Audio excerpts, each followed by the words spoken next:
Spare વ્હીલમાં દારૂ સંતાડી અને ગાડીની નીચે ફિટ કરી નાખ્યું કે જેથી કોઈને ગંધ પણ ના આવે.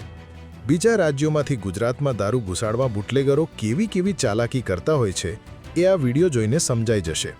આ દ્રશ્યો જામનગરના જાંબુડા ગામ પાસેના છે, જ્યાં બુટલેગરો મધ્યપ્રદેશના અલીરાજપુરથી જામનગરમાં દારૂ ઘુસાડે તે પહેલાં જ એલસીબીની ટીમે તેમની કરતૂતનો પર્દાફાશ કરી નાખ્યો.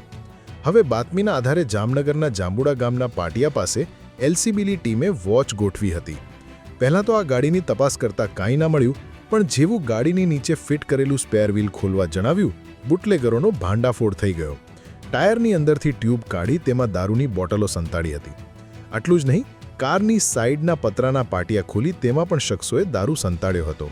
ત્યારે પોલીસે કુલ 54 નંગ દારૂની બોટલ સહિત કુલ ₹3,20,800નો મુદ્દામાલ કબજે કરી 2 પરપ્રાંતીય બુટલેગરોની અટકાયત કરી છે.